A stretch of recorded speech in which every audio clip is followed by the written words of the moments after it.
Hi friends, ಎಲ್ಲರಿಗೂ ನಮಸ್ಕಾರ. Welcome back to my YouTube channel. ನಾನು ನಿಮ್ಮ ಪ್ರೀತಿಯ ಪೂಜಾ. ಇವತ್ತಿನ ರೆಸಿಪಿ ಏನಪ್ಪ ಅಂದರೆ ಸಿಂಪಲ್ಲಾಗಿ ಟೇಸ್ಟಿಯಾಗಿ ಮಾಡ್ಕೊಳ್ಬಹುದಾದಂತಹ egg fried rice. Daily rice sambar ತಿಂದು ಬೋರ್ ಆಗಿದ್ದರೆ ಈ ಥರ ಎಗ್ ಫ್ರೈಡ್ ರೈಸ್ನ ಒಮ್ಮೆ ಮಾಡ್ಕೊಂಡು ತಿಂದು ನೋಡಿ, ತುಂಬ ಚೆನ್ನಾಗಿರುತ್ತೆ ಗೊತ್ತಾ. ಇದಕ್ಕೆ ಬೇಕಾಗಿರೋ ಇಂಗ್ರೀಡಿಯೆಂಟ್ಸ್ ಬಂದು ಫಸ್ಟು ಈರುಳ್ಳಿ, ಆಮೇಲೆ ಲೆಮನ್ನು, ಕೊತ್ತಂಬರಿ ಸೊಪ್ಪು, ಜಜ್ಜಿಟ್ಕೊಂಡಿರೋ ಶುಂಠಿ ಬೆಳ್ಳುಳ್ಳಿ, ನೆಕ್ಸ್ಟು ಚಿಲ್ಲಿ ಬೇಕಾಗುತ್ತೆ ಒಂದೆರಡು, ಕರಿಬೇವು, 2 ಮೊಟ್ಟೆ, ವಿನೆಗರ್ ಮತ್ತು ಟೊಮೆಟೊ ಸಾಸ್. ನಾನು ಒಬ್ಬರಿಗೆ ಮಾಡ್ಕೊತಿರೋದು ಎಗ್ ರೈಸ್ನ. ಸ್ವಲ್ಪ ಗೀ, ಇಲ್ಲಾಂದರೆ ಎಣ್ಣೆ ಬೇಕಾದರೂ ಯೂಸ್ ಮಾಡ್ಕೊಳ್ಬೋದು. ಮೊದಲಿಗೆ ಸ್ಟವ್ ಆನ್ ಮಾಡಿಕೊಂಡು ಒಂದು ಪ್ಯಾನ್ನ ನಾನು ಸ್ಟವ್ ಮೇಲೆ ಇಟ್ಕೊಂಡಿದ್ದೀನಿ. ಅದು ಕಾದಾದ ನಂತರ ಸ್ವಲ್ಪ ಎಣ್ಣೆ, 1-2 ಸ್ಪೂನಷ್ಟು ತುಪ್ಪ ಹಾಕ್ಕೊಳ್ಳಿ. ಬರೀ ಗೀ ಮಾತ್ರನೂ ಯೂಸ್ ಮಾಡ್ಬೋದು, ಬರೀ ಎಣ್ಣೆ ಬೇಕಾದರೂ ಯೂಸ್ ಮಾಡ್ಬೋದು, ನಿಮ್ಮ ಇಷ್ಟ ಅದು. ಆಮೇಲೆ ಸ್ವಲ್ಪ ಜೀರಿಗೆ ಹಾಕ್ಕೊಳ್ಳಿ. ಅದಕ್ಕೆ ಜೀರಿಗೆ ಹಾಕ್ಕೊಂಡ್ರೆ ಚೆನ್ನಾಗಿ ಜೀರ್ಣ ಆಗುತ್ತೆ ನಾವು ತಿಂದಿರೋದು ಊಟ. ಆಮೇಲೆ ಕರಿಬೇವು, ಮೆಣಸಿನ್ಕಾಯಿ ಚೆನ್ನಾಗಿ ಫ್ರೈ ಮಾಡ್ಕೋಬೇಕು. ಮೆಣಸಿನ್ಕಾಯಿನ ಆಯಿಲಲ್ಲಿ ಚೆನ್ನಾಗಿ ಫ್ರೈ ಮಾಡಿಕೊಂಡ್ರೆ, ಉಪ್ಪು ಹಾಕಿರ್ತೀವಲ್ಲ, ಉಪ್ಪು ಹಾಕಿದ್ರೆ ತುಂಬ ಟೇಸ್ಟಿಯಾಗಿ ಬರುತ್ತೆ. ಆಮೇಲೆ ಶುಂಠಿ ಬೆಳ್ಳುಳ್ಳಿ ಜಜ್ಜಿಟ್ಕೊಂಡಿರೋದನ್ನು ಹಾಕ್ತಾಯಿದ್ದೀನಿ ನಾನು.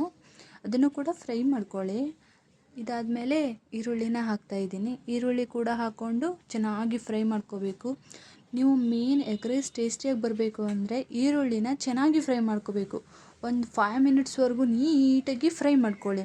ಬ್ರೌನ್ ಕಲರ್ ಬರೋವರೆಗೂ, ಕ್ರಿಸ್ಪಿಯಾಗಿ ಆಗೋವರೆಗೂ ಫ್ರೈ ಮಾಡ್ಕೊಳ್ಳಿ. ನಂತರ ಇದಕ್ಕೆ ಸ್ವಲ್ಪ ಉಪ್ಪು, ರುಚಿಗೆ ತಕ್ಕಷ್ಟು ಅದನ್ನು ಕೂಡ ಹಾಕ್ಕೊಂಡು ಫ್ರೈ ಮಾಡ್ಕೊಳ್ಳಿ. ಈರುಳ್ಳಿ ಚೆನ್ನಾಗಿ ಉಪ್ಪನ್ನು ಹೀರ್ಕೊಳ್ಬೇಕು, ಅಂದ್ರೇ ಟೇಸ್ಟಿಯಾಗಿ ಬರೋದು. ನೆಕ್ಸ್ಟ್ ಇದಕ್ಕೆ ಸ್ವಲ್ಪ ಅರಿಶಿನ ಪುಡಿ, ಸ್ವಲ್ಪ ಧನಿಯಾ ಪುಡಿ, ಸ್ವಲ್ಪ ಅಚ್ಚ ಖಾರದ ಪುಡಿ ಹಾಕ್ಕೊಳ್ಳಿ. ಇದು ಕಲರಿಗೋಸ್ಕರ ಹಾಕ್ಕೊಳ್ಳೋದು. ನಾವು ಮೊದಲಿಗೆ ಚಿಲ್ಲಿ ಹಾಕ್ಕೊಂಡಿರ್ತೀವಲ್ವ, ಅಷ್ಟೇ ಸಾಕಾಗುತ್ತೆ. ಕಲರ್ಗೋಸ್ಕರ ಹಾಕ್ಕೊಳ್ಳಿ. ನೆಕ್ಸ್ಟ್ ಎಗ್ ರೈಸ್ ಮಸಾಲ ಹಾಕ್ಕೊಂಡು ಚೆನ್ನಾಗಿ ಫ್ರೈ ಮಾಡ್ಕೊಳ್ಳಿ.